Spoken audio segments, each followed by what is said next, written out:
esté presente en el escenario o no, porque si no termina siendo como un conversar consigo mismo y se pierde el objetivo, porque el monólogo, como cualquier diálogo en teatro, tiene un objetivo y modificar a un otro. Entonces, si el monólogo es para convencer, para persuadir ese otro, para lo que fuera, cualquiera fuera el objetivo que tenga ese personaje cuando dice ese monólogo, lo tiene que tener siempre muy presente, aunque ese otro no esté en escena. Perfecto. Claro, ahí, bueno, está muy bien, ¿no? Porque de algún modo ese otro es lo que le da esa cualidad dialógica incluso al monólogo. Y también podríamos pensarlo en términos de adentro o afuera, justamente, ¿no? Hay un movimiento hacia el interior, por un lado, en lo monológico o en el soliloquio, esto que decía alguna de las definiciones que leíamos, ¿no? Darnos acceso al alma o al inconsciente del personaje, desde el punto de vista del contenido, quizás podríamos decir, pero desde el punto de vista de la forma, eso es para afuera, ¿no es cierto? Está saliendo, por así decirlo, y en la medida en que también, y ahí volvemos a esta dialéctica, también se dirige hacia una afuera, bueno, ahí es donde entraría en juego quizás esto de la diana, de la meta, ¿no? Del blanco en el que hay que dar esa dirección del Parlamento, ¿no? Incluso en este caso. Se me ocurre relacionar con lo que estás planteando, Marisol, ¿no? En relación con esto. Sí, estoy de acuerdo. Sí, sí, estoy de acuerdo. También considera Pavís, interesantemente, la cuestión del, lo que se llama el monólogo interior o stream of consciousness, ¿no? Que aparece mucho en la narrativa, sobre todo de cierta época. Me olvidé de grabar desde el principio la reunión, así que bueno, va a quedar cortada esta vez, pero stream of consciousness. Sí, lo puse bien, muy bien. Que suele traducirse este recurso como fluir de la conciencia, ¿no? Dice París, en este caso, si se trata de un stream of consciousness, el recitante suministra, mezclados y sin preocupación lógica o de censura, los fragmentos de frases que le pasan por la cabeza. El desorden emocional o cognitivo de la conciencia es el principal efecto buscado. Acá tenemos otro desafío, ¿no es cierto? Porque, bueno, aquí la forma va a ser fundamental y esa forma va a tener que ver con cierta, como dice aquí, fragmentación, los fragmentos de frases, ¿no es cierto? Se supone que nuestra conciencia no opera, a ver, bueno, ahí nos metemos en este terreno complejo de el vínculo entre pensamiento y lenguaje, ¿no es cierto? Esta idea o Sí, esta... estaba pensando en eso. Claro, ¿no? Bueno, podemos pensar sin lenguaje, se puede decir que lo que hacemos o lo que hace nuestra mente, en la medida en que no le imponemos algún tipo de estructura que básicamente es del orden de lo lingüístico, es pensamiento, ¿no? Un diálogo de o un monólogo, mejor dicho, de estas características que pretenda ser un fluir de la conciencia, un poco va a plantear que no, ¿no? Nos va a proponer esa forma más fragmentaria del Parlamento, pero claro, esto en términos dramáticos también es muy complejo porque tiene que ser comprensible, ¿no? Si no, bueno, plantea un problema justamente. Y aquí podríamos pensar, Beckett viene muy bien a cuento para pensar estas cuestiones, ¿no? Tenemos una obra como Not I, así se llama, es un... bueno, la tienen ahí en el campus, está, si quieren mirarla un poco, ¿no? Es una especie de... es toda una sucesión, es un monólogo de algún modo, en el sentido de forma dramática, porque no hay otro personaje, totalmente fragmentario, pero Beckett va como... es como tan particular, ¿no? Es como si cada uno de esos fragmentos fuera, yo tengo como esta imagen mental, ¿vieron la ola que va viniendo a la costa y va como dejando un poquito, ¿no? Y por esa acumulación de espumita que va quedando sobre la costa, uno va armando un sentido y se nos va transmitiendo algo. O si no, podemos pensar en el famoso monólogo de Lucky, en Esperando a Godot. Esa también es una instancia muy interesante para pensar lo dialógico y lo monológico. En Esperando a Godot, bueno, tenemos esencialmente dos personajes, pero en otro momento, en algunos momentos de la obra, entran en juego otros dos personajes, ¿no? Son como dos parejas. Por un lado, Vladimir y Estragón, los que están siempre, que serían nuestros protagonistas, pero después vienen Pozzo y Lucky. Y en un momento Lucky pronuncia lo que lo llamamos un monólogo, en general se lo llama el monólogo de Lucky, más que el soliloquio de Lucky, que parece no tener sentido, justamente, pero también a fuerza como de acumulaciones totalmente fragmentario. Para cualquier actor es un desafío enorme, creo yo, sin ser actriz, primero ya acordarse del texto, porque imagínense que fragmentario y repetitivo como es, no tiene una lógica fácil de seguir necesariamente, ¿no? Como que el texto le escatima, creo yo, al autor lo que puede tener en sí mismo de ayuda para recordar, ¿no? Y de hecho algunos críticos han dicho que no, como que no le encuentran mucho sentido, pero hay una construcción de sentido a partir de esa fragmentación y repetición. Es como que opera de otra manera. Y justamente la repetición de ciertos términos es como que casi poéticamente, justamente, nos da la pauta de que esos términos son importantes, ¿no? Cuando vuelven a aparecer es porque de algún modo se nos está señalando que hay algo ahí que es del orden de lo que se nos quiere transmitir, ¿no? Pero bueno, entonces, el soliloquio, el monólogo también puede incluir este tipo de parlamentos.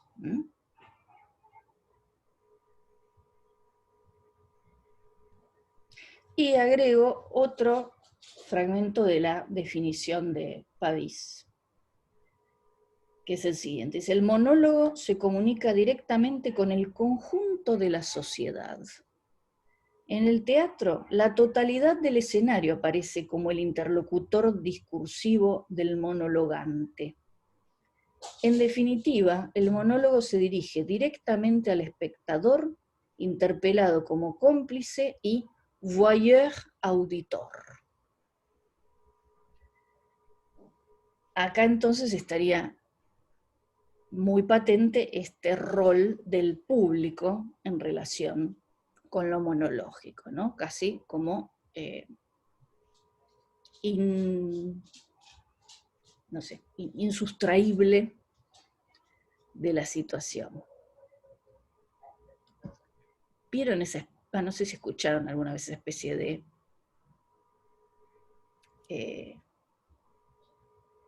como cuentito no sé si son los budistas, ¿no? Pero bueno, ya sé, parece que me estoy yendo al cuerno, pero esto tiene algo que ver, espérenme un minuto.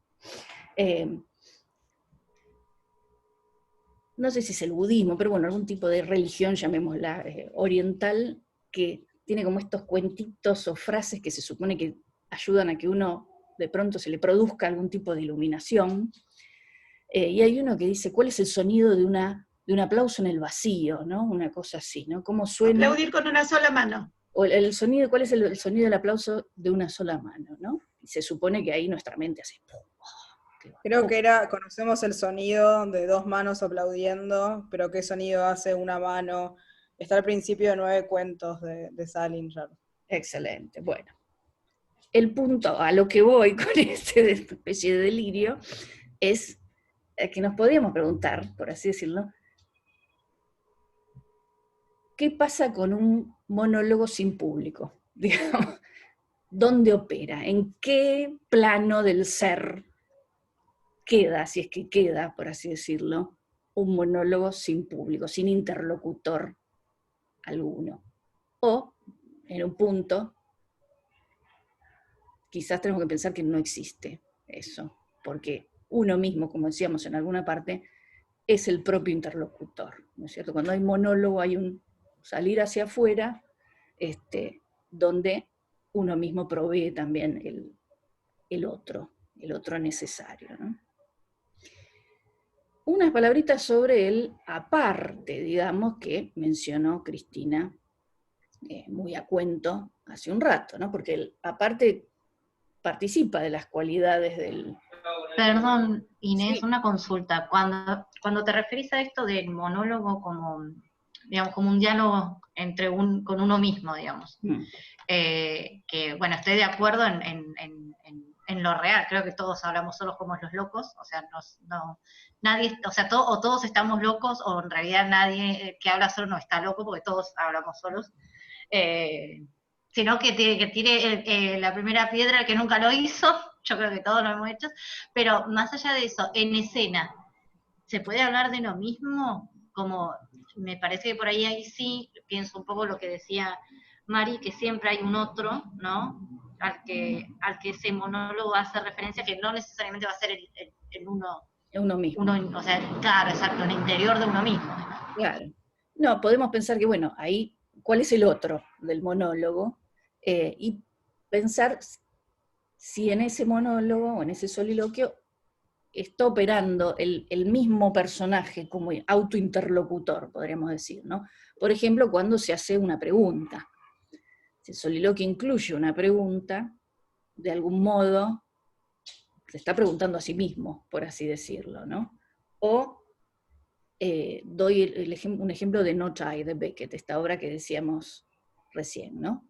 Tenemos una voz que habla, que va contando una historia, que habla de una tercera persona femenina, esta voz, ¿no? A ella le pasó esto, lo otro, nació, qué sé yo, empieza como a armar una historia, y cada tanto el texto sucede 4 veces a lo largo del texto, el parlamento, ese fluir de fragmentos, se interrumpe y la misma voz dice, what, who, no, she, y sigue hablando, ¿no? Y la obra se llama Not I. Esa voz no quiere asumir el yo, de algún modo, no quiere decir I. Y eso que le irrumpe, de algún modo es como si en la mente tendríamos un monólogo dramático que ya nos lleva a la interioridad del personaje, pero a su vez es como si dentro de esa mente del personaje, ¿vieron cuando uno dice escuchar voces? ¿No? Bueno, cosas de locos también, ¿no? Estamos muy ahí al borde. Puede ser. Pero vieron que a veces uno como que siente que oye una voz en su cabeza que le dice cosas, esto es muy Beckett, muy Beckett. Es como si esa voz que estamos escuchando en el monólogo dramático, en su mente oyera una voz que le dice, ay, vos tenés que decir yo, porque esto te está pasando a vos. Y se responde, what, ¿qué? Who, ¿quién? No, she. Se niega a asumir el yo y sigue hablando. Y ahí hay un diálogo con ella misma, de algún modo, ¿no?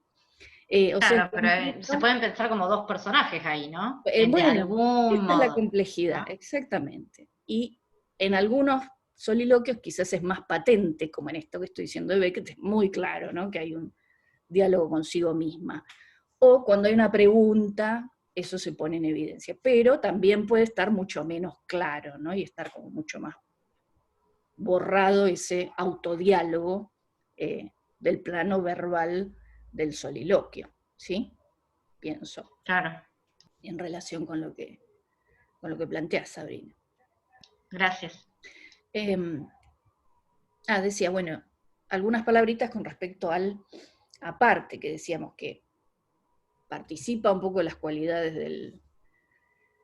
del soliloquio, pero por un lado generalmente es breve, ¿no? Los apartes no son muy largos, o si se empieza a volver muy largos, dejan de ser una aparte y se empiezan a convertir en un soliloquio. Entonces el aparte se supone que es más breve y además está más integrado al diálogo en el que se inserta, no es separable del conjunto como sucede con el soliloquio, como decíamos hace un rato, ¿no? No lo puedo sacar y de la obra y que tenga sentido en sí mismo, tiene sentido en el contexto dialógico, aunque esté aparte en cierto grado de ese contexto dialógico, ¿no? Puede ser que sí. también, perdón, estaba pensando ejemplos, ¿sí? Lo que a mí me sugiere es como una relación de complicidad distinta con el receptor, como que también el vínculo con el receptor es diferente en el aparte. Totalmente. En el aparte es mucho más claro el diálogo con el público, por así decirlo, ¿no? Está mucho más claro el dirigirse al público, aunque no sea explícitamente, pero se entiende que eso está articulado en beneficio del público y que en el aparte el personaje, digamos, dice las cosas como son, ¿no? Revela su verdadera opinión o sentimiento que en el diálogo puede mantenerse oculto, ¿no? En el aparte la idea sería que no se miente, porque bueno, uno no se miente a sí mismo, por así decirlo, y él espera, entonces en esa medida, el aparte contribuye a que el espectador elabore su juicio sobre ese personaje y sobre la situación que se presenta, ¿no? Pienso nuevamente en Hamlet. El primer parlamento del personaje de Hamlet en toda la obra es una parte, en realidad, ¿no? Se produce en la segunda escena del primer acto, ¿no? La escena empieza con Claudio, que es el padrastro y tío de Hamlet, pronunciando largos parlamentos y explicando una serie de situaciones, hasta que le llega el momento de dirigirse a Hamlet. Entonces le dice, nuestro querido Hamlet, our dear cousin and our son, ¿no? Entre paréntesis, notemos que cousin, ¿no? Que hoy por hoy entendemos como primo, como concretamente la relación de familiar con un primo, en la época de Shakespeare tiene un sentido distinto, ¿no? No significa primo concretamente, significa en un término más amplio pariente, de algún modo, alguien con quien uno está relacionado por un lazo de sangre, ¿no? Entonces, por eso Claudio dice, llama a Hamlet cousin, pariente, porque es su sobrino, and our son, ¿no? E hijo también, porque él ahora está casado con la madre. Un lío, ¿cómo no va a estar complicado Hamlet? Imagínense. Y cuando dice esto, lo primero que dice Hamlet es una parte, ¿no? Dice, lo voy a escribir aquí,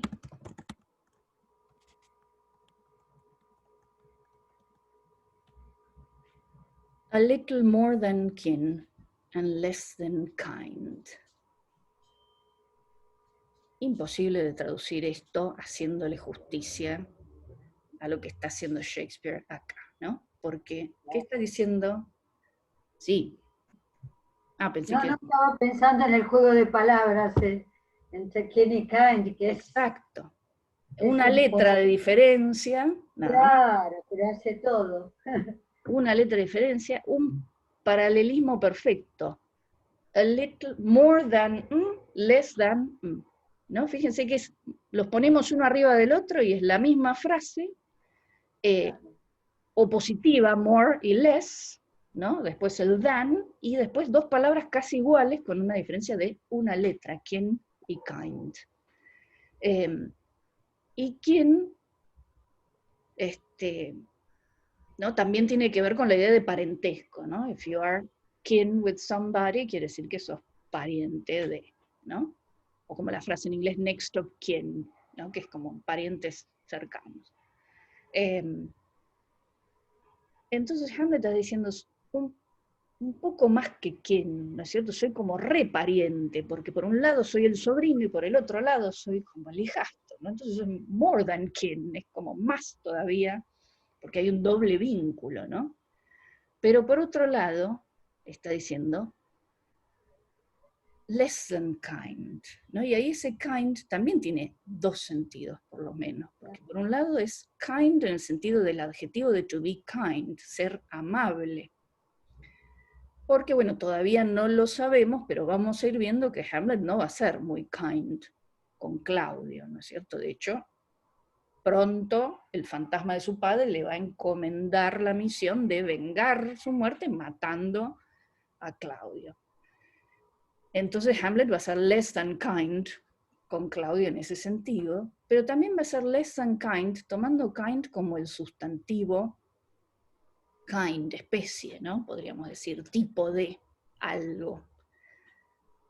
Porque de algún modo lo que también está diciendo Hamlet es que por más parientes que sean, no son de la misma especie, no son el mismo tipo de hombre, él y su tío Claudio. Al contrario, son justamente lo contrario entre sí, de algún modo. Bueno, y esto es una parte. Esto lo dice Hamlet, no se lo dice, lo dice para el público, de algún modo, para que... Y el público entonces, fíjense, ¿no? Que hay que cachar al vuelo, como quien dice, toda esta construcción extraordinaria, de concisa y efectiva. Hamlet nos está diciendo de algún modo algo esencial de su dilema como personaje y de su actitud hacia Claudio, en este aparte, ¿no? Agreguemos también que la parte, en términos de representación, puede ir acompañado de elementos que lo señalen como una parte y lo verosimilicen, podríamos decir, ¿no? Me refiero a que, por ejemplo, que el actor se aparte justamente, que de ahí vendría el nombre, hacia un costadito, ¿no? Es como que se sustrae espacialmente por un instante del espacio de juego o mira al público, ¿no? Le habla directamente al público, o cambia el tono, habla por lo bajo, ¿no? En vez de pronunciar abiertamente, dice, a little more than kin and less than kind, bla, bla, y después sigue hablando con los demás. O a veces se lo señala con algún otro medio, como por ejemplo un reflector, ¿no es cierto? O un cambio de la iluminación. O se lo usa, como se puede poner como una voz en off, ¿no? El personaje no pronuncia eso, sino que se oiga su voz diciendo esto, en fin. Hay muchos recursos que se pueden usar y muchas veces se usan para de algún modo señalar la condición de aparte de estos parlamentos, ¿no? Perdón, Sí. te hago una preguntita, María Inés. Estaba pensando, siguiendo estos ejemplos, en el comienzo de King Lear. Bueno, no es tanto el comienzo, digamos. Hay un momento en que es una escena de Gloucester con el hijo, con el hijastro, con Edmund, y digamos, en la superficie se recibe una relación filial. Y en la parte, creo que es una parte, verbaliza el bastardo sus verdaderas intenciones. Entonces, me parece que también cumple como la función de orientar, digamos, dar al público claves del futuro del conflicto, ¿no? Cómo va a ir desarrollándose. Yo creo, me parece. Sí, si entiendo bien, vos te estás refiriendo a ese parlamento. Que muestra su resentimiento porque Claro. él no tiene los privilegios de su hermano. No me acuerdo el nombre. No, claro. Son Edgar y Edmund, ¿no? Bueno, es el malo y Edgar exacto, es el... bueno, es decir, finge una relación absolutamente libre de prejuicios y amorosa en el vínculo familiar, y lo que va a verbalizar es el resentimiento de no tener todos los privilegios del primogénito nacido con todas las de la ley, digamos. Y de alguna forma va a quedar como marcada, me parece, ¿no?, la justificación de sus venganzas posteriores, el juego con las cartas, el poder, en fin, todas las intrigas que van envolviendo digamos, la figura para derrotar o sacar del lugar a Gloucester, al rey, y bueno, seguro, y a su hermano, ¿no? Me parece. Lo único que te diría es que en realidad no se lo considera, no sería una parte, si es la parte que yo estoy pensando, déjame ver. Es al principio, yo ahora no me acuerdo exactamente, Sí. Acababa de estar con el padre, digamos, con Gloucester. A ver si lo encuentro más o menos. No te preocupes, Claro, no, esto sería, si no me equivoco, es el comienzo de la segunda escena. Me parece que ¿no? sí. Que justo después de lo que, bueno, del episodio del día repartiendo la tierra entre sus hijas, ¿no? Sí. Thou nature art my goddess, to thy law my services are bound. No sería una parte porque primero es bastante largo. Son varias líneas, por lo menos 22 o 23 líneas. Sí. Y técnicamente también está solo en escena. Sí, es verdad, porque se acaba de ir Gloucester, acaba de salir. Entonces, técnicamente es un soliloquio, digamos, claro, no una parte. La parte sería más cortito, como esta frasecita que tira Hamlet en este momento. Perfecto. Y además, este parlamento de Edmund es extrapolable también de la obra, ¿no? Sí. Digamos, quizás no es menos, es más imprescindible con respecto a la trama, porque si lo sacáramos de la obra no entenderíamos del todo por qué Edmund está haciendo lo que está haciendo. Pero sí es extrapolable en el sentido de que, y de hecho se lo hace, es representable por sí solo, de algún modo, y tiene como un sentido. Hace muchos años había un espectáculo que hacía Steven Berkoff, creo que era, un actor importante, que eran los villanos de Shakespeare. Y lo que hacía era tomar parlamentos, que generalmente eran soliloquios, característicos de los grandes villanos de las obras de Shakespeare, ¿no? Y de Edmund era por supuesto. Pensaba que un gran villano de la parte es Iago en Otelo, que es como que sí usa la parte hay una estrategia en cómo usa la parte Iago, que es para que te des cuenta de lo que está pasando vos también como espectador, como para ser consciente de la manipulación y que sepas por qué es trágico el final también. Porque sin toda esa información, como no llegás a... No entenderíamos bien qué es lo que está movilizando al personaje, tal cual, ¿no? Y yo estaba pensando... perdón. No, adelante. Habla vos, Marisol, habla vos. No, adelante, María. No, estaba pensando en algo un poco más burdo, ¿no? Pero en la serie de House of Cards, los apartes del protagonista también son los que revelan muchas veces su verdadera personalidad, ¿no? Claro, y son mirando a cámara, si no me equivoco, ¿no? Claro, sí, mira a cámara y es como que le habla directamente al espectador. Claro, ahí está ese recorte de algún modo, diciendo, esto es para ustedes, escuchen.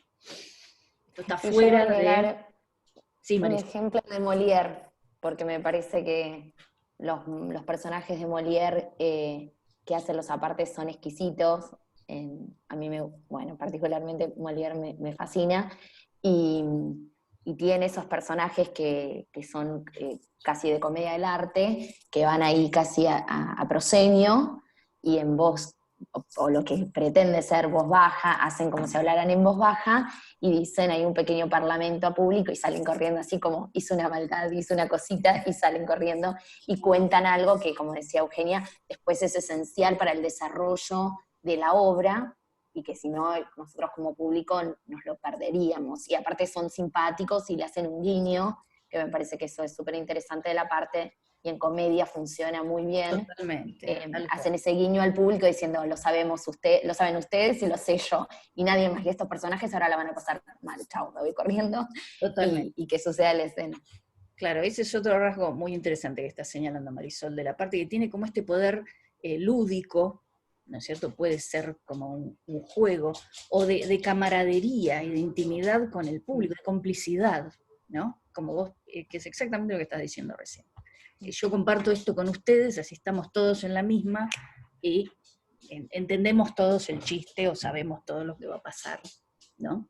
Sí, vos mencionabas el canebacho la vez pasada, ¿no? Y también se ve mucho eso. En Comedia del Arte, generalmente son las clases sociales bajas, ¿no? Las sirvientas, ¿no? Los lacayos, bueno, son los que van ahí llevando la verdad, porque finalmente es lo que quiere mostrar el canebacho, es que las clases bajas dicen las verdades que las clases altas prefieren ocultar. Entonces ahí ponen ahí ese personajito que en general es muy divertido, ¿no? Todo medio encorvadito, y incluso con máscaras o media máscara. Totalmente, así es. Muy bien, muchas gracias por él. Estaba pensando en un ejemplo, quizás un poco para retomar algo que habías dicho antes, pero se me ocurrió ahora, lo que estábamos trabajando antes, que es una serie que se llama Fleabag, que es a partir de una obra de teatro. Sí. ¿Ibas a decir lo mismo? Sí, me quedé pensando en el primer capítulo de Fleabag, que es genial, igual lo usan todo el tiempo.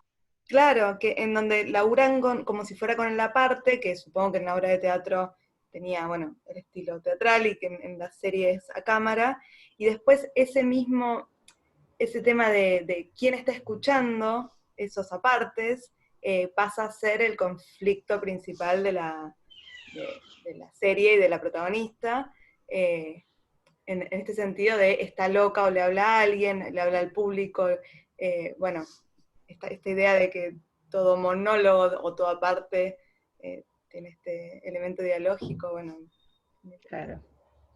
Ahí no llegué, no sabía eso.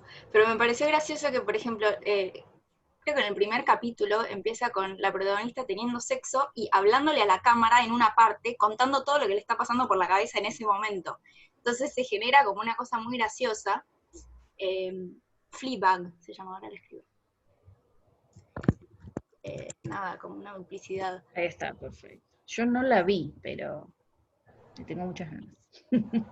Está el texto de la obra teatral que lo publicaron el año pasado y está muy bueno. Si les interesa, tengo el PDF también.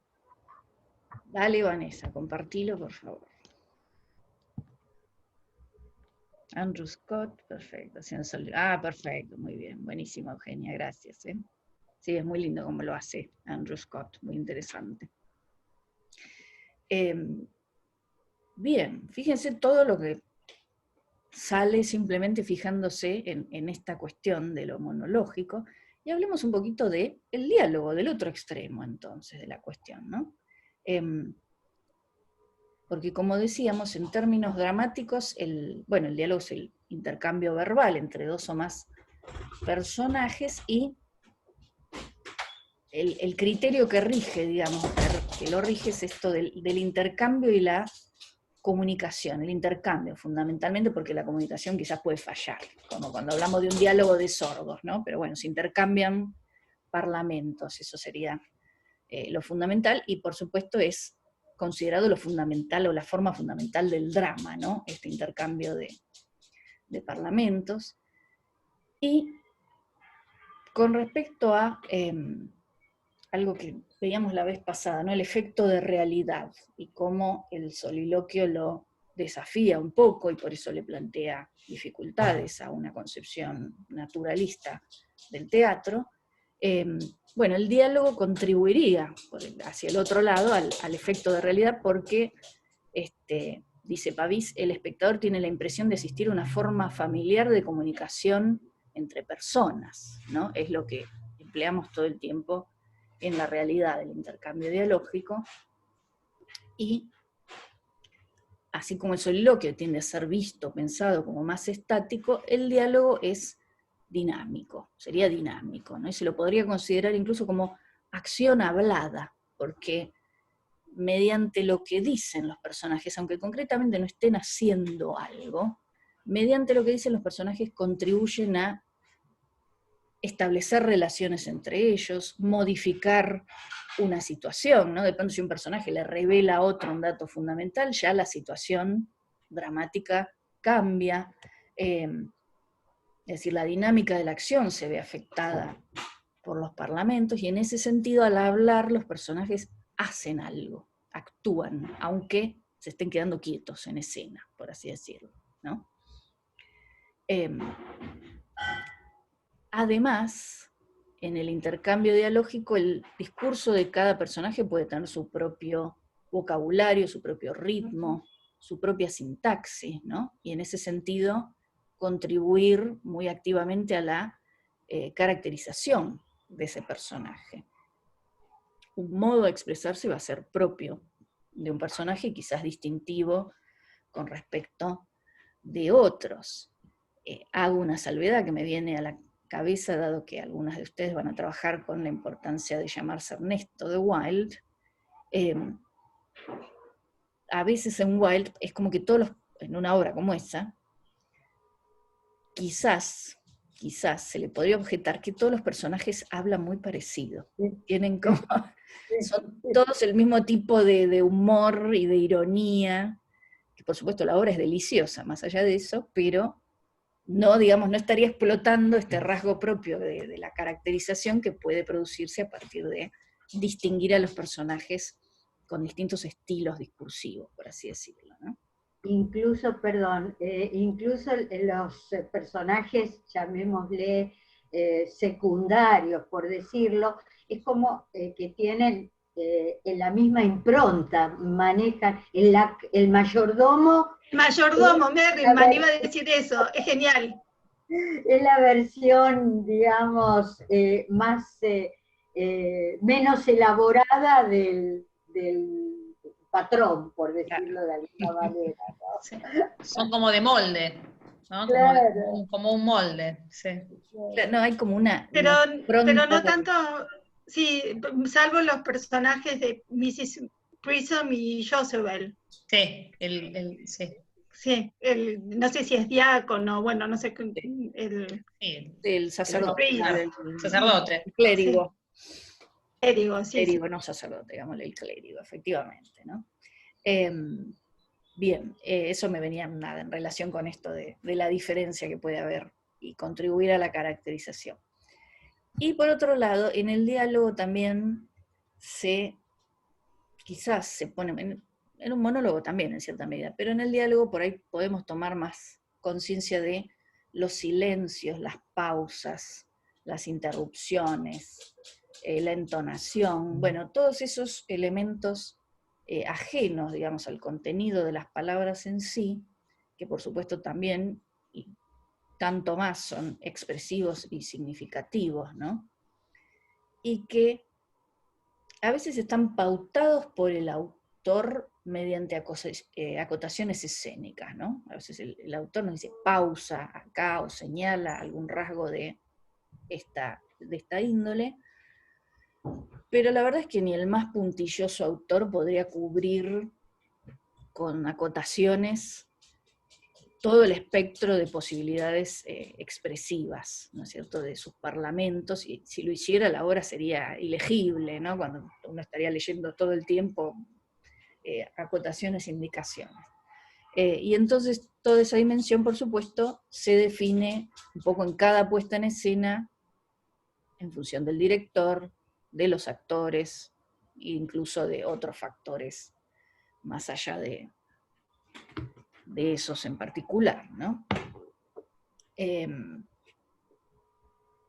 Y quiero leer algo a ver si lo encuentro rápidamente. Perdón, le quería comentar algo a las chicas que van a trabajar la obra de Wilde. Me quedé pensando que quizás esa manera, yo hace mucho la leí, no la releí todavía, ¿no? Pero esa manera que tiene de presentar a los personajes con una misma prosodia, con una misma manera de expresarse, una misma sintaxis, quizás es también como una decisión adrede para mostrar una clase social de esa época y hacer esa crítica social, ¿no? Porque estoy pensando, escuchar eso en el escenario genera justamente una sonoridad, como si fuera una música que es monocorde, porque finalmente si todos los personajes hablan de una misma manera y uno no puede ver esa diferencia, esa pluralidad de voces, de colores, estoy pensando que eso en el escenario puede ser realmente muy potente si el director decide explotarlo de una manera particular, porque hace que todo justamente suene igual y sea solamente una voz, y quizás es una manera de criticar a esa sociedad, no sé, se me ocurrió ahora. Sí, Marisol, de hecho, el subtítulo de la obra es una obra frívola para gente seria. Claro. Sí. Yo entiendo como que funciona como un sello de época, es claramente un sello de época. Es el recurso que él tiene para mostrar justamente la sociedad victoriana y lo que quiere decir, justamente, está diciendo mucho con ese molde, ¿no? Con esa univocidad, o esa forma única de mostrar a los personajes. Están poniéndole la firma a esto es así en esta época, y bueno, quiero que se note. Claramente es una forma de revelación para mí también. Sí. Yo pienso que es también una crítica en realidad, o sea, es claramente irreal que una persona, por supuesto, claramente, todos hablen igual, ¿no? Es ese ideal homogeneizante de la moral impuesta victoriana, que es una fantasía que nada, les gusta pensar a las clases altas quizás que se sucede, o es lo que pienso yo que podría leerse en el subtexto, que es lo que las clases altas creen que puede llegar a suceder, y no es una realidad. Y es claramente, por eso digo, claro, la crítica básica de Wilde en todas sus obras. Claro, pero justamente, para completar lo que decía mi grupo, para ese uso de un lenguaje, si se quiere, altisonante, eufemístico, que trata de evitar cualquier referencia a lo desagradable, está usado de tal manera que produce no solo justamente la crítica a través de la risa, porque la aplica a situaciones banales, elementales, referidas a cuestiones muy superficiales, es decir, un lenguaje altisonante para una cuestión que es una tontería, digamos, ¿no? Mundanas, claro. ¿Dónde aparece la crítica desde ese contraste? Claro, en lo superficial de esa moral, que es una pavada, digamos, porque suceden cosas realmente graves, pero lo que importa es que todos mantengamos un decoro en el habla de no sé qué. Bueno, yo creo que también, por eso también eso que vos marcás, Cristina, tan claro, que es en la ironía y el humor, ¿no? Claro, esa crítica, tal cual. Y también yo estaba... Perdón. No, yo estaba pensando en que, de hecho, la audiencia, que seguramente era gente de clase alta o incluso aristocrática, se ríen de ellos mismos, ¿no? Porque los que están retratados probablemente sean la gran mayoría de los espectadores que van al teatro como audiencia. Sí, yo quería agregar que piensen o que consideren el concepto de sátira.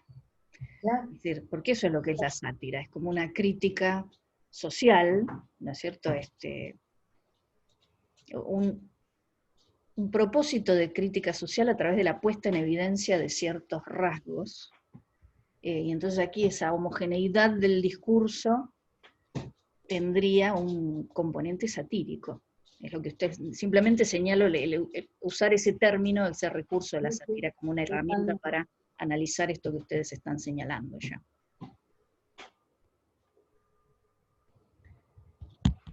Bueno, y agrego otra cosa, volviendo a lo dialógico, ya para ir redondeando, que también señala Pavís.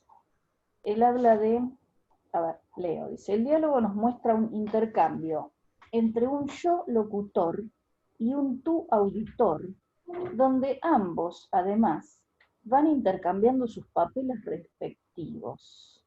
¿No es cierto? Es decir, claro, en un momento un yo es el emisor, por así decirlo, o locutor, y el tú auditor. Y cuando el otro habla, se invierte la relación y ese pasa a ser el yo locutor y el otro el tú auditor. Vuelvo a la definición.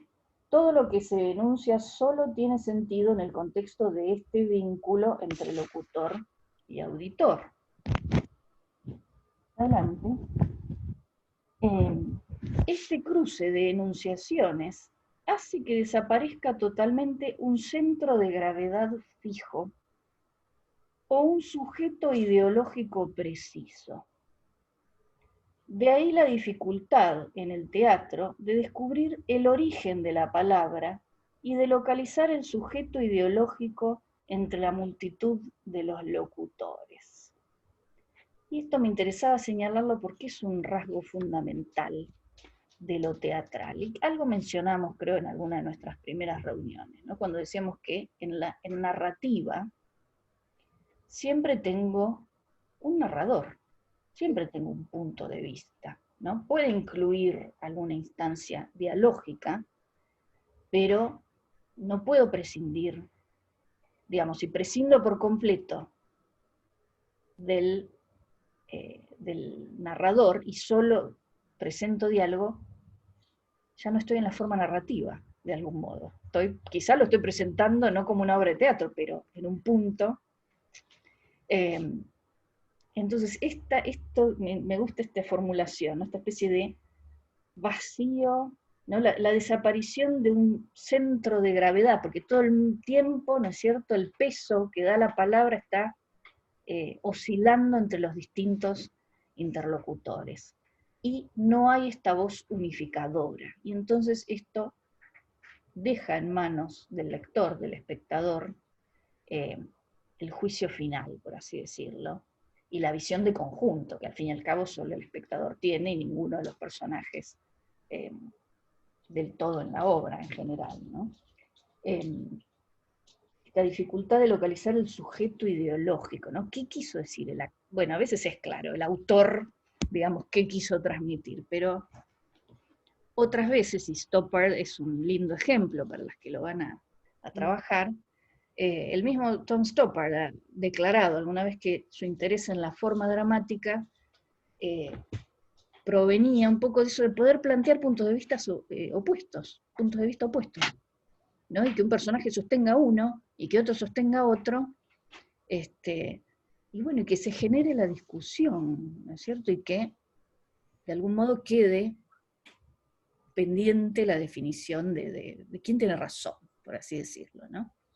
En Arcadia hay una discusión entre un científico, que es Valentine, un científico de las ciencias duras, ¿no? De la biología ciencias duras, bueno, ciencias más propiamente dichas, por así decirlo, no humanísticas, tiene una discusión con Bernard, que es un académico de la literatura, que está investigando un tema de Lord Byron, y bueno, ese es un ejemplo, ahí donde vemos muy claramente esta diferencia de puntos de vista, y bueno, cómo se juega en términos dramáticos, ¿no?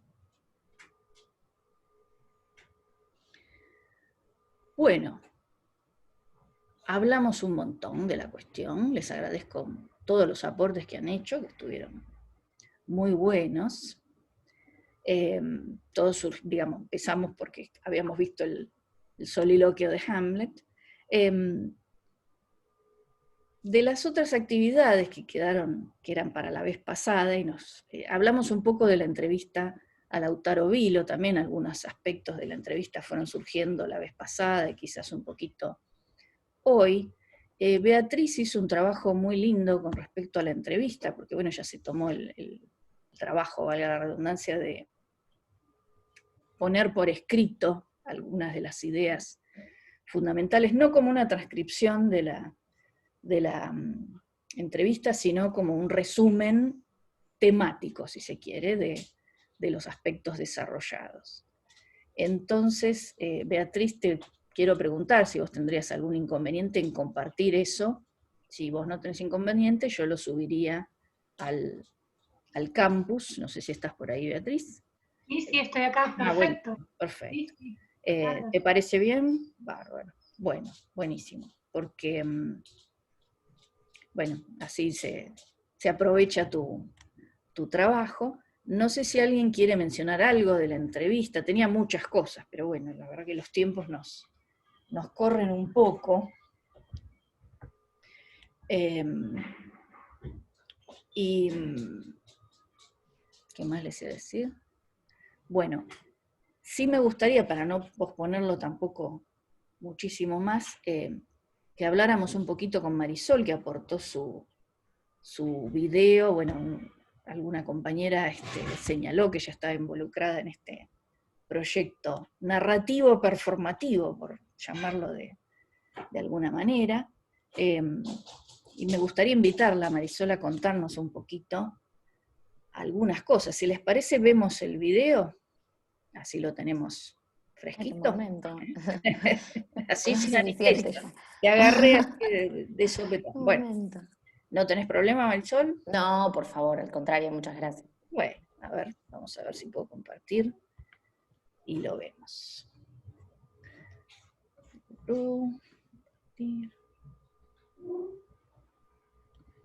Acá está. Bien, a ver.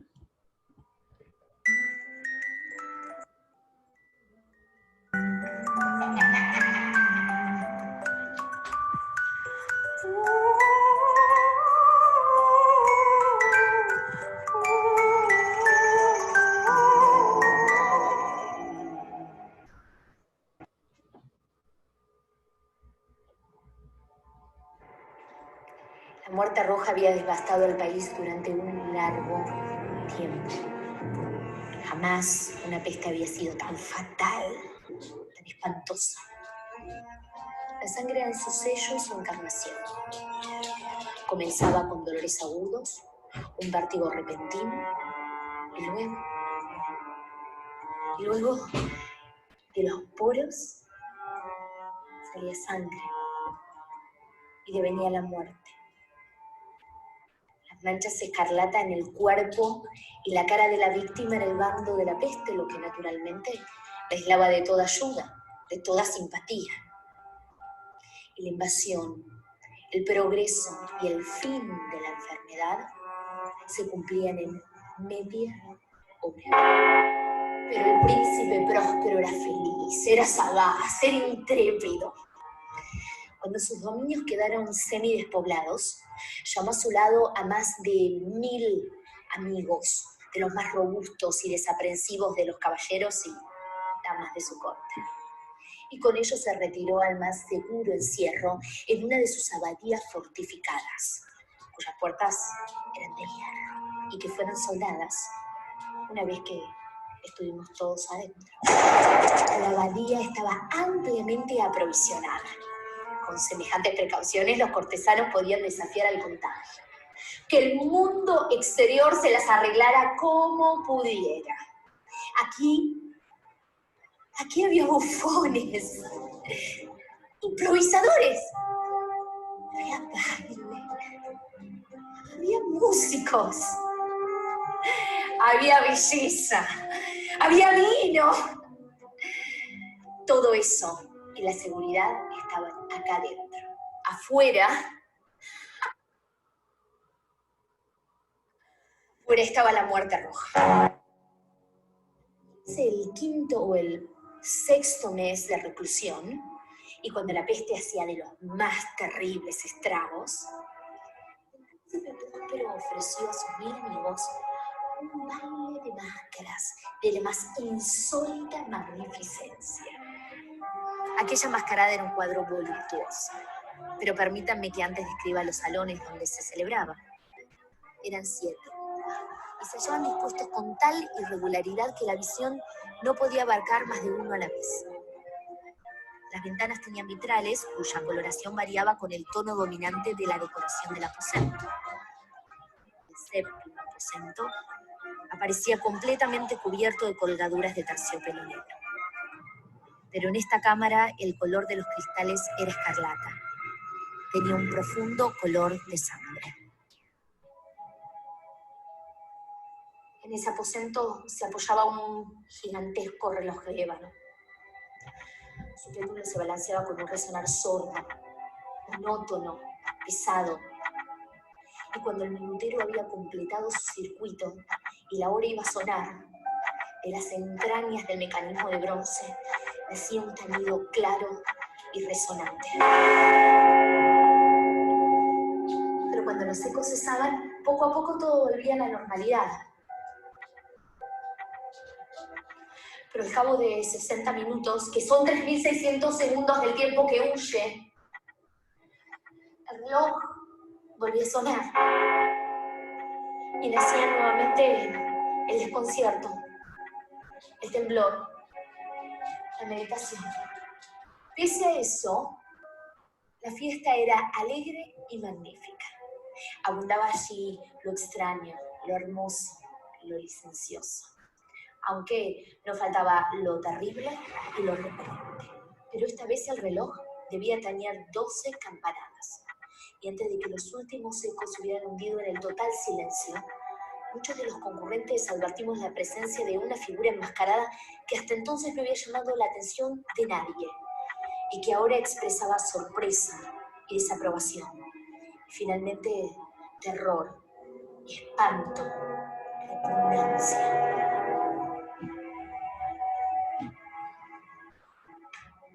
Su figura alta y flaca estaba envuelta de cabeza a pies en una mortaja. Y la máscara que le ocultaba el rostro se parecía tanto a la de un cadáver ya rígido que el escrutinio más detallado se habría visto en dificultades para descubrir el engaño. El enmascarado se había atrevido a asumir las apariencias de la muerte roja. Su mortaja estaba salpicada en sangre. Su rostro llevaba el color y el horror escarlata. Cuando los ojos del príncipe cayeron sobre la espectral imagen, se convulsionó con un estremecimiento de terror y se enrojeció de la rabia. ¿Quién se atreve? ¿Quién se atreve a insultarnos con esta burla blasfematoria? ¡Apodérense de él y desenmascárenlo para que sepamos a quién vamos a ahorcar al alba en las almenas! Pero la imagen se acercaba al príncipe con un paso sereno y deliberado. De la cámara azul a la cámara púrpura. De la púrpura a la verde. De la verde a la anaranjada. De esta a la blanca. Y de allí a la violeta. Todo esto antes de que nadie se hubiera decidido a detenerla. Mas el príncipe Próspero, enloquecido por la rabia y la vergüenza de su momentánea cobardía, corrió a través de los 6 aposentos sin que nadie se atreviera a seguirlo por el terror que a todos nos paralizaba. Puñal en mano, se acercó a 3 o 4 pasos de la figura que seguía alejándose hasta llegar al extremo del aposento de Terciopelo. Allí se volvió de golpe y enfrentó a su perseguidor. Se oyó un grito agudo y el puñal cayó resplandeciente sobre la alfombra de terciopelo negro. Y el príncipe Próspero se desplomó muerto. Reuniendo el terrible coraje de la desesperación, numerosas máscaras nos lanzamos al aposento negro. Pero cuando nos apoderamos del desconocido, cuya figura se mantenía alta, erecta e inmóvil bajo la sombra del reloj de ébano, retrocedimos con inexplicable horror al darnos cuenta que el sudario y la máscara cadavérica no contenían ninguna forma tangible. Entonces advertimos la presencia de la muerte roja. Había venido como un ladrón en la noche. Y uno a uno cayeron los convidados en las salas de orgías manchadas de sangre. Y la vida del reloj de ébano se apagó con la de los últimos seres alegres. Y las llamas de los trípodes expiraron. Y las tinieblas, y la corrupción, y la muerte roja lo dominaron todo.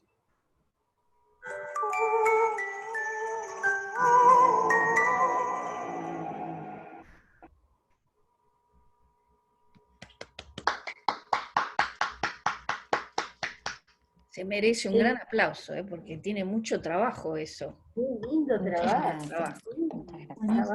Espectacular, Marisol. Espectacular. Gracias por compartirlo. Felicitaciones, muy lindo. Sí, muy lindo trabajo. Hecho en pandemia, eso para mí es. Claro, bueno, sí, pandemia estaba pensando. para mí. El tema te vino bárbaro, para la pandemia, digo, el tema. Sí, la decisión del primer cuento fue por eso, en realidad. Es una pregunta interesante, efectivamente. Aprovecho para hacértela. ¿Por qué Poe? Bueno, ¿por qué La Máscara de la Muerte Roja? Ya hay una respuesta en eso que dijiste. ¿Hay otros motivos para la elección de ese texto? Y era un texto que a mí me gustaba mucho, este proyecto, el que dice ahí Rodrigo es mi marido, y lo hicimos en casa, los dos, esto, por eso digo, está hecho 100% en casa. Y la elección tuvo que ver básicamente con el momento, yo le decía a él, ¿cómo no está dando vueltas este cuento ahora? Porque para mí tiene tantas resonancias con el presente que me pareció que era el momento para poder contarlo. Y bueno, básicamente la elección fue, bueno, Poe me encanta, de hecho ahora va a salir el segundo cuento y también es de Poe, pero básicamente la primera decisión fue esa, fue porque me parecía tan actual, me parecía tan real, el que puede, el que no puede, el que cree que se cuida, el que cree que se cuida pero no sabe hasta qué punto se está cuidando, los que tienen, los que no tienen, bueno, totalmente, en fin, vino por esa lado, sí. Perdón, en el marco de un proyecto, digamos, solo de narración, ¿o es un proyecto más amplio? Marisol, tu trabajo. La idea es un proyecto más amplio, que en realidad era pensado para el teatro, no era pensado para un proyecto audiovisual. Iban a ser obras cortas, que se iban una parte a narrar y otra parte se iba a teatral, todo teatralizado siempre, pero una parte narrada y otra parte dialogada justamente, y que después al final de cada ciclo, porque íbamos a trabajar con autores, mi idea era trabajar con autores, al final de cada ciclo iba a venir Rodrigo al teatro, lo iba a filmar y lo iba a convertir en un material audiovisual que íbamos a subir al canal que finalmente hicimos. Pero bueno, salteamos esa etapa y son narraciones puras ahora porque estoy yo sola, o sea, no puedo invitar a nadie más a que actúe acá conmigo, entonces bueno, lo trabajamos desde ahí, pero la idea sí es ampliarlo y llevarlo al teatro, pero con obras cortas.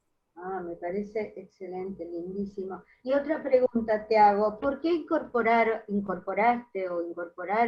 la voz en off? Es decir, venías con una línea e incorporaste otro elemento.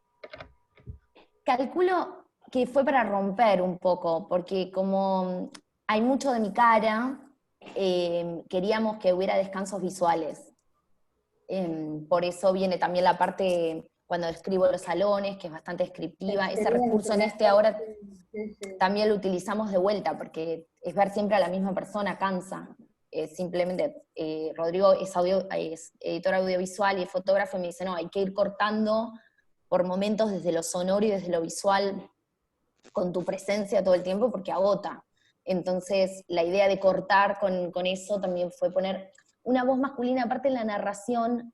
Lo que pasa, que yo hablé mucho con una narradora, que es una señora divina, que después les paso el canal de ella si quieren, ella lo que me decía que hay que ser muy claro en la narración oral, que si es voz de hombre, a la gente le ayuda que haya una voz de hombre, y que no hubiese sido mi voz.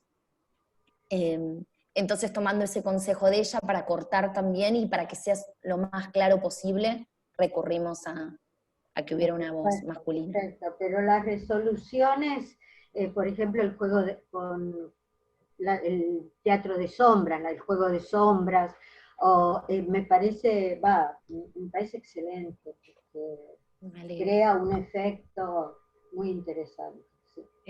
Yo te quería preguntar, Marisol, si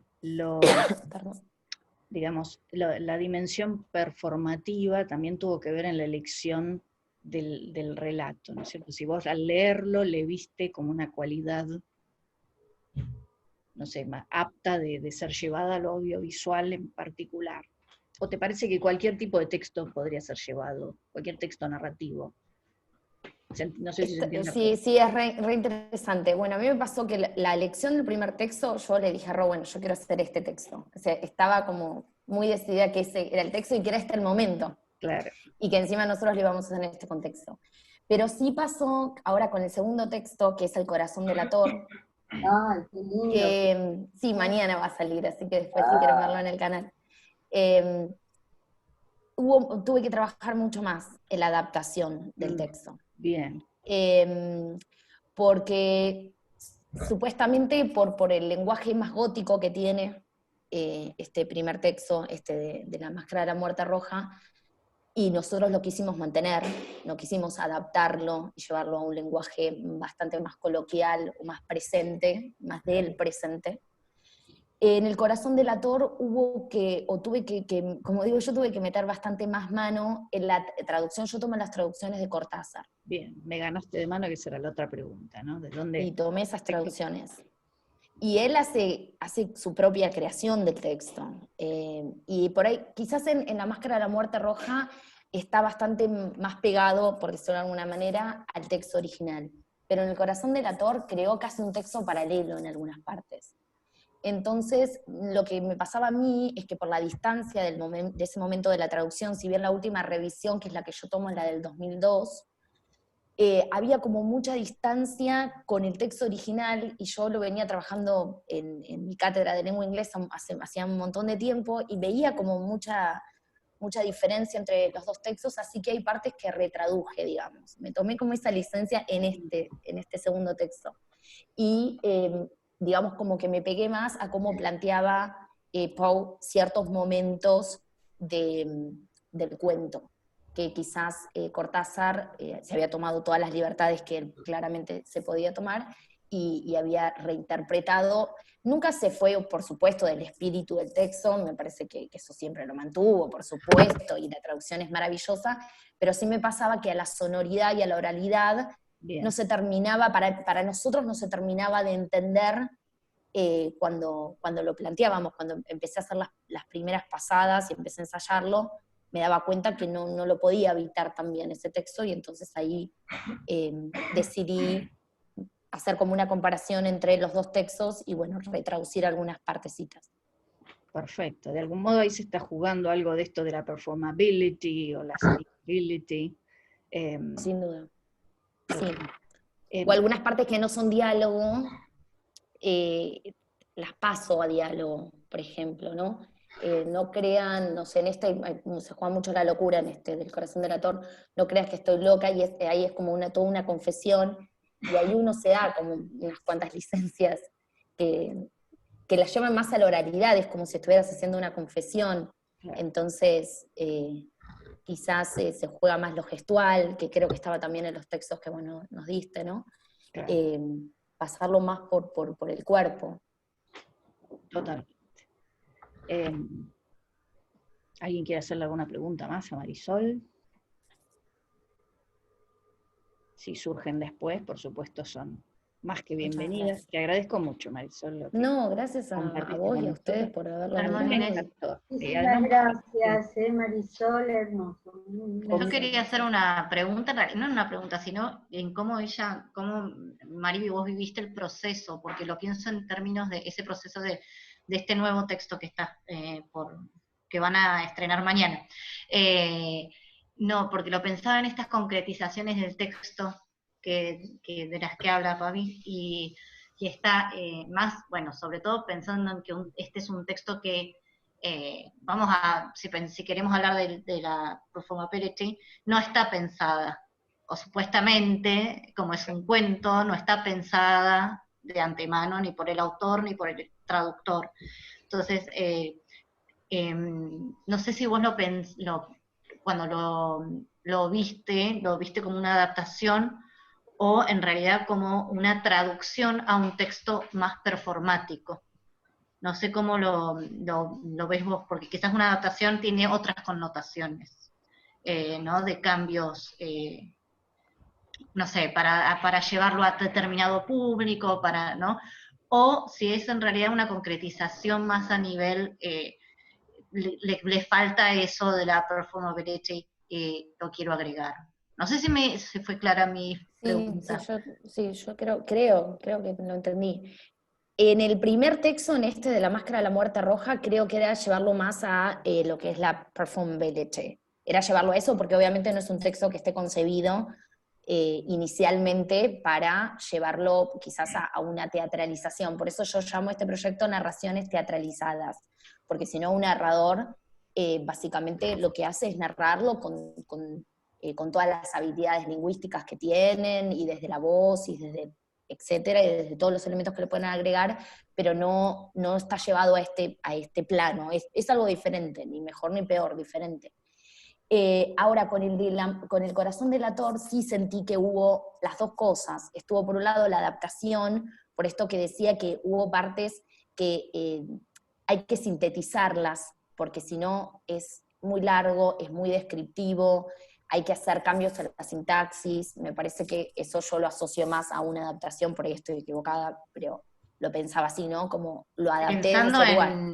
en lo que son los videos, no sé, pensando en youtubers, ¿no? No sé, obviamente no es lo mismo, pero hay un límite de tiempo que estas generaciones soportan, digamos, de atención en los videos. Si vos ves lo que se publica en YouTube, contenido que se publica en YouTube, son siempre más o menos entre 15, 12 minutos, ¿no? Sí. Como que en ese sentido me decís de acortarlo por el formato, por el espacio de publicación, por donde se iba, por el medio, digamos. Sí, y también por la atención, porque como vos decís, cae la atención. Por ejemplo, El corazón delator, es más largo, dura 13. Y duraba 15. Y Rodrigo me dice, no hay que cortarlo sí o sí. Se había puesto que había que sacar algunas partes, que había que hacer algo en la edición, que él tenía que seguirlo editando para que eso fuera más corto, que no podía durar 15. El máximo, él se había puesto que el máximo era 13, pero era una cuestión propia, ¿no? Pero sí, la atención decae, por supuesto. Uno agarra el celular, o si lo estás mirando en el celular, entró una notificación, salís, mirás la notificación, volvés. La atención cae, y me parece que el medio en el que se está socializando también promueve que sea una cantidad de tiempo exacta. Y también porque el texto, como vos decías, estaba concebido para hacer una lectura, para leerlo de manera narrativa, ¿no? Que es un texto narrativo. Entonces, cuando está llevado al cuerpo y cuando se teatraliza, los tiempos son otros, y los cortes se van dando en diferentes lugares, que quizás son como esas unidades de sentido que uno le va encontrando y que va viendo como la transición del personaje. De vuelta, a diferencia de La máscara de la muerte roja, El corazón delator está contado en primera persona. Entonces, esto para mí fue otro tipo de trabajo, porque yo lo que traté en La máscara de la muerte roja era ser narradora por momentos, y por momentos ser personaje narrador y personaje de una dama que estaba ahí adentro y que la estaba pasando bien y que creía que se podía salvar con una posición altanera y demás, ¿no? En El corazón delator estuvo en personaje porque es en primera persona. Entonces también es algo diferente, ¿no? No es una narración, es como raro, es como un híbrido, en realidad, es un híbrido. Y también es un personaje complejo porque va como enloqueciendo, ¿no? Sí, interesante. Ahí entra en juego entonces también eso de, transmitir esa alteración mental. Bueno, todo un desafío, la verdad que... Es divertido. Soy María Laura, no sé si te puedo hacer una pregunta. Claro. A mí me pareció, al principio también hay como un regodeo en ella casi macabro de cómo moría la gente, ¿no? Es como un poco morboso en el personaje. ¿Eso vos fue de casualidad o lo...? No, estaba pensado. Sí, me alegro que se haya visto eso. Sí, me pareció que era como casi que se estuviera bañando en sangre, ¿no? Claro. Sí, estaba pensado así. Esa gente, en realidad era como llevar al extremo esa gente que cree que porque está en una posición económica particular o porque tiene acceso a X cosa, se va a salvar y que el resto se muera. Por eso, por eso la elección de la placa inicial, la elección de la frase, afuera estaba la muerte roja, y porque adentro estaba la seguridad, y estaba el vino, y ahí hay algo como medio de lo grotesco, ¿no? Estaba el vino, estaba la belleza, estaban los bufones, estaban los improvisadores, las cámaras llenas, él nombra cámaras, bueno, eso fue, por ejemplo, una palabra que decidimos cambiar, porque quizás había un público que no podía llegar a entenderla ahora, o podía llevar a ciertas confusiones, pero los salones estaban cubiertos de belleza, y afuera estaba la muerte. Entonces sí hay un regodeo en eso. Y después, bueno, se le cae la muerte encima, como a todos nos pasa en la vida. Y tu transformación física también, ¿no? Como acompaña la textura, se nota mucho cómo arrancás y cómo vas transformándote. Creo que eso del pelo fue fantástico, cuando empezás a soltarte el cabello y se transforman los colores de tu cara, y bueno, esos tonos, ¿no? Como más no sé, como en sepia, y o sea, que se va el brillo, todo ese tipo de cosas. Yo por lo menos lo pude percibir muy bien, y que no tengo nada que ver con el teatro, nunca me había prestado atención, creo que se quedó muy evidente, muy bien logrado, un juego de texturas muy, muy notable, muy, muy, muy bueno, me gustó muchísimo. Bueno, eso teníamos la posibilidad de hacer una vez sola, eso es gracioso, pero está bueno contarlo eso. Y sí, porque yo el maquillaje y el peinado me lo hago yo también, ¿no? Por una cuestión de presupuesto, y porque no puede entrar nadie en casa, ¿no? Entonces, el peinado, y a mí me lleva tiempo, porque yo no soy peinadora, entonces eso se hace en una toma y sale como sale, y también hubo como una dificultad en el pelo, vieron que en un momento como que se me traba, y eso es interesante. Pensé que era a propósito, pensé que lo habías hecho a propósito, porque quedó así. No, en realidad entre nosotros no. Bueno, porque pensé que era a propósito, que justamente, ¿no? Esa cuestión de no quiero entregarme a hacer uno más, porque yo acá estoy encerrada, estoy protegida, no va a llegar acá a nosotros, y de repente que no me sale, pensé que era a propósito. Es que en realidad eso es lo interesante del teatro, que esas cosas pasan. Por ejemplo, acá era lo más parecido, esa escena en particular era lo más parecido al teatro, porque era una sola vez. Y yo le dije, no, yo estas 2 veces no me vuelvo después a hacer todo el peinado de vuelta, porque me tiene que quedar igual, porque tiene que haber continuidad. En lo que es el cine, o algo parecido al cine, tiene que haber continuidad. No se tiene que notar que el cabello estaba diferente. Entonces, cuando se traba eso, hay 2 opciones, digamos, que eso pasa todo el tiempo en teatro. O te trabas vos, y se nota, y está teniendo un problema con el pelo, o de alguna manera tratás de potenciar eso de la mejor manera que te salga en ese momento, y aprovecharlo para el relato y lo que querés contar. Tenés dos caminos. En el momento ahí que te tensás mucho, y decís, ay, miércoles, esto no salió como quería, el otro lo nota y dice, qué pena. Se le trabó. Claro. No podés cortar como en el cine. O sea, exacto, no puedes cortar. Claro, es más teatro que cine lo que te quedó. O sea, que eso está bueno, porque es lo que vos querés hacer. Está bien. Claro, bueno, me alegro. Sí, a mí me pareció fantástico. Efectivamente, ¿no? Como esa dificultad vos la incorporaste expresivamente a lo que estabas diciendo. Me pareció excelente. Yo desde mi escasísima experiencia, vieron que les contaba que empecé a hacer como un curso de teatro un poco para sustentar también este seminario poniéndole el cuerpo, y hemos hecho algún trabajito así de intentar narrar y filmarnos haciéndolo, y era como, cuando yo lo tuve que hacer, era como, pero no puedo masticar y mascar chicle al mismo tiempo, porque es como que entre lo que decís, lo que haces, son muchas cosas. Parece, vos lo ves a Marisol haciéndolo y parece que fluye con total naturalidad, digamos, pero hay mucho trabajo atrás de eso, o bueno, mucha calidad interpretativa, mucha experiencia que le permite hacerlo con esa fluidez. Pero bueno, yo aprecié mucho eso también, de cuán efectiva es la transmisión, ¿no? Gracias. Bien. ¿Alguna otra pregunta, cuestión? Tenemos para ver ahora el nuevo relato, cuando salga. Y mañana, 7:30. Buenísimo. Hoy tenemos Hamlet. Bueno. Tenemos varios canales de YouTube. Tenemos el programa completo ya para el fin de semana. Tenemos para todo el fin.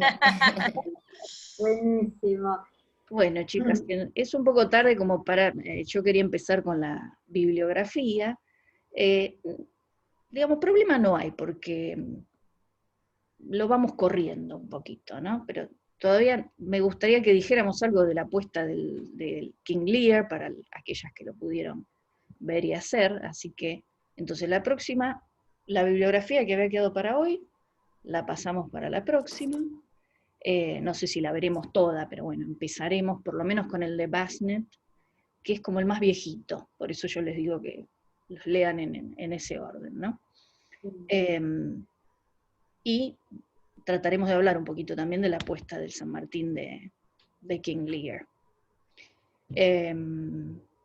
Bueno, en principio eso. Entonces, no hay como nuevas lecturas o nuevas actividades, sino que, bueno, venimos trayendo un poco de arrastre algunas anteriores que no llegamos a desarrollar. Sí, ¿quién me quería decir algo?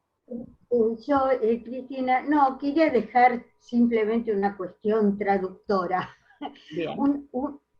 Todo este tema de la terminología relacionada con este material teórico, ¿tiene traducción en español?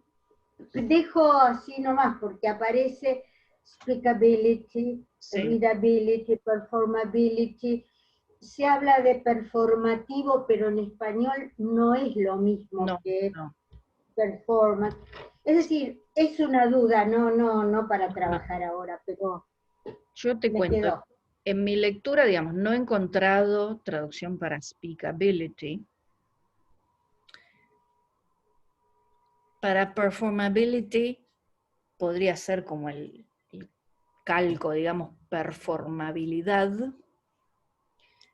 para digamos, diferenciarla de lo performativo en un punto, pero digamos, traducciones, hay, hasta donde yo sé, poco traducido de teoría de la traducción dramática, y entonces no hay como un consenso crítico, digamos, de establecer los equivalentes de traducción para esos términos. Era lo que se me ocurrió, porque muchas veces he escuchado calcos, pero que no responden a lo mismo. No, digamos, o sea, los entendemos en la medida en que conocemos el término en inglés y a lo que alude el inglés, ¿no? Pero no tiene un sentido en español. Tenemos esa dificultad, digamos.